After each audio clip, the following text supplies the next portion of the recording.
Om Shanti. Good morning.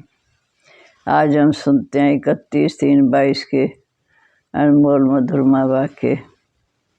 आज बृहस्पतिवार, प्यारे बाबा का वरदानी दिन। वो वरदान हमें दे करके हमारे जीवन को श्रेष्ठ बनाते हैं।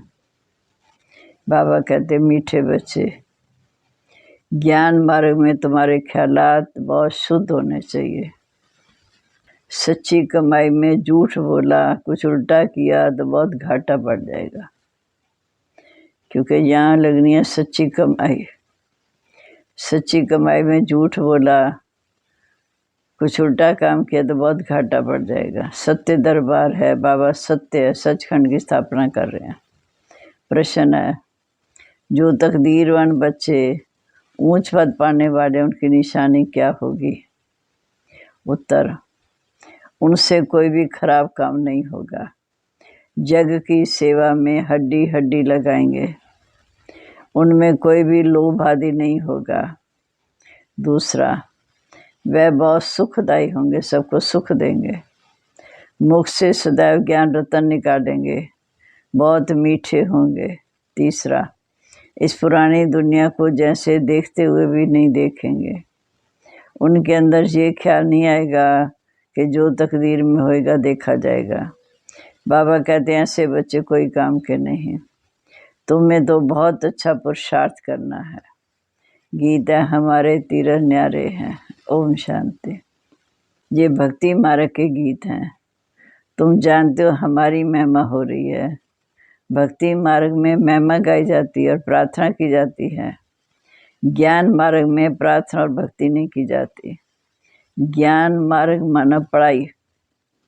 जैसे स्कूल में बच्चे पढ़ते हैं, पढ़ाई में एम ऑब्जेक्ट रहती है कि हम ये पढ़कर फलाना पद पाएंगे, ये धंधा करेंगे।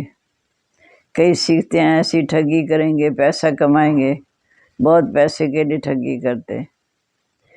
इसको भी भ्रष्टाचार कहते हैं। जहाँ तो तुमको पैसे कमाने की बात ही नहीं, सतयुग में तो पैसे कमाने की बात नहीं। ये है पवित्र पढ़ाई।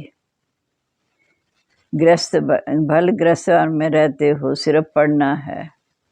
कई कहते हैं हमें तनख्वाह कम मिलती है, इसलिए ठगी करनी पड़ती है। क्या करें?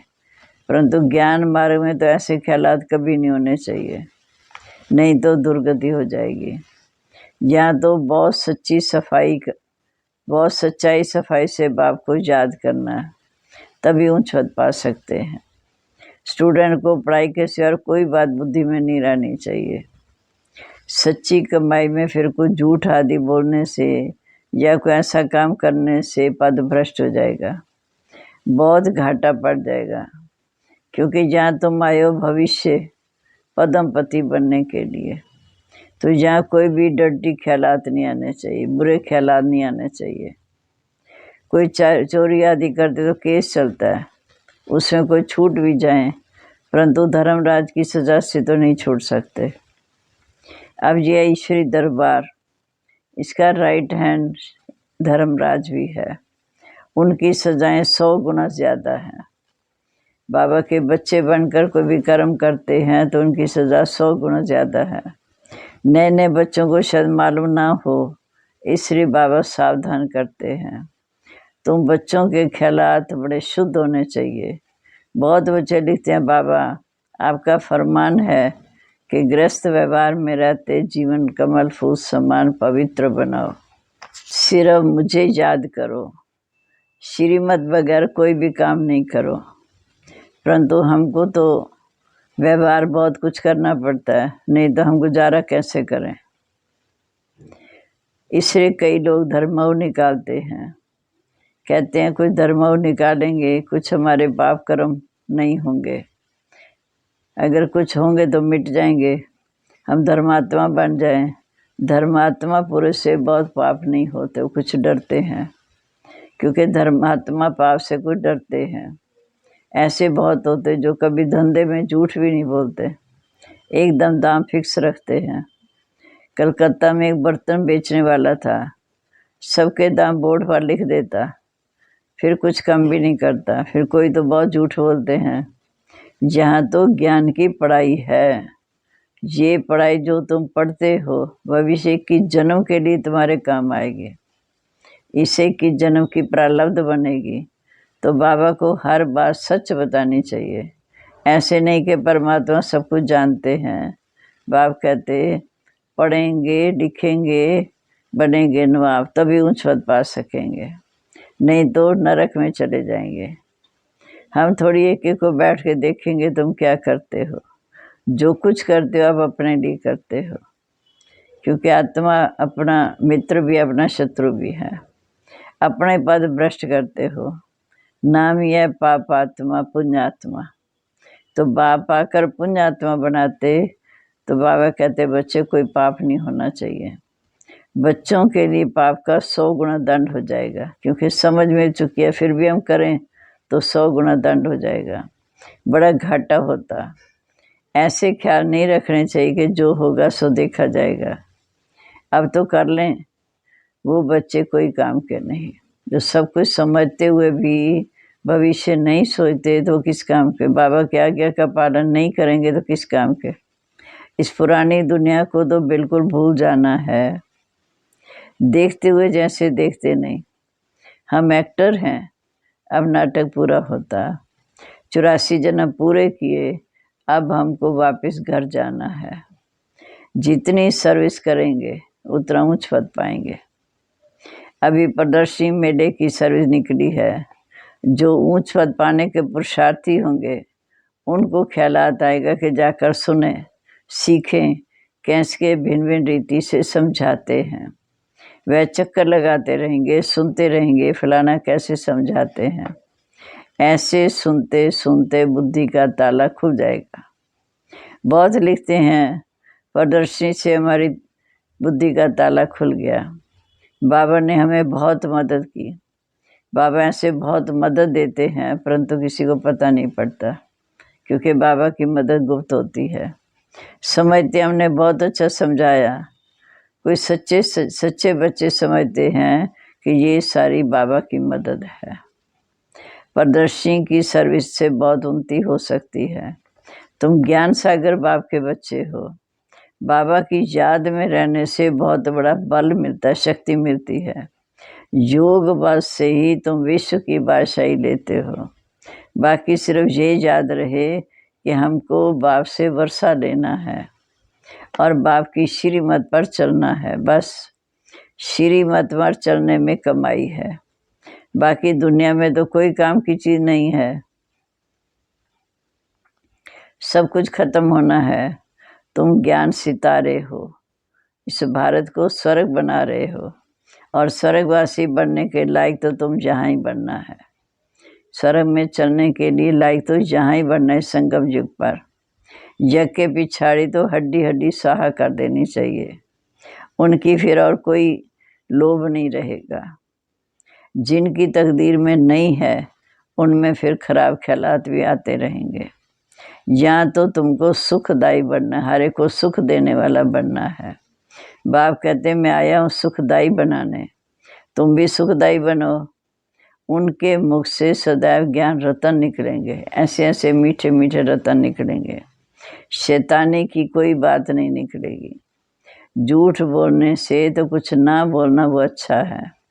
बहुत मीठा बनना है, माँ बाप का नाम शो करना, बाला करना है। बाबा के लिए लिखा है कि सतगुरु का निंदक ठौर न पाए। जरा भी कड़वापन अवगुण आदि बाबा के बच्चों में नहीं होना चाहिए। बहुत हैं जिनको थोड़ी चीज़ नहीं मिलती एकदम बिगड़ पड़ते हैं, परंतु बच्चों को परीक्षा समय शांत में रहना चाहिए। आगे बड़े बड़े ऋषि मुनि कहते थे हम ईश्वर को नहीं जानते। अब अगर ये लोग सन्यासी आदि कहें इनको कोई मानेगा नहीं, समझेंगे जो खुद ईश्वर को नहीं जानते हमें क्या रास्ता बताएंगे। आजकल एक दो के गुरु बहुत बन गए हैं। हिंदू नारी का पति भी गुरु है, ईश्वर है। गुरु तो सदगति देंगे या पतित बनाएंगे। अब तुम जानते हो जो भी सब सजनियाँ हैं उनका गुरु अथवा साजन है एक शिव बाबा। माता पिता बाप दादा सब कुछ वही है। ये लोग फिर पति के लिए अक्षर कह देते हैं। अब यहाँ तो वो बात है नहीं, यहाँ तो तुम आत्माओं को परम पिता परमात्मा बैठ पढ़ाते हैं। आत्मा इतनी सूक्ष्म छोटी है जिसमें 84 जन्मों का पाठ भरा हुआ है। कितना वंडर है। सूक्ष्म आत्मा में 84 जन्मों का पाठ भरा हुआ है। परमात्मा भी छोटा स्टार है, उसमें भी सारा पाठ नूंदा हुआ है। मनुष्य समझते परमात्मा सर्वशक्तिवान है, सब कुछ कर सकता है। परमपिता परमात्मा कहते हैं ऐसा कुछ नहीं, ड्रामा अनुसार मेरा भी पाठ है। बाप समझाते तुम सब आत्माएं आपस में भाई भाई हो।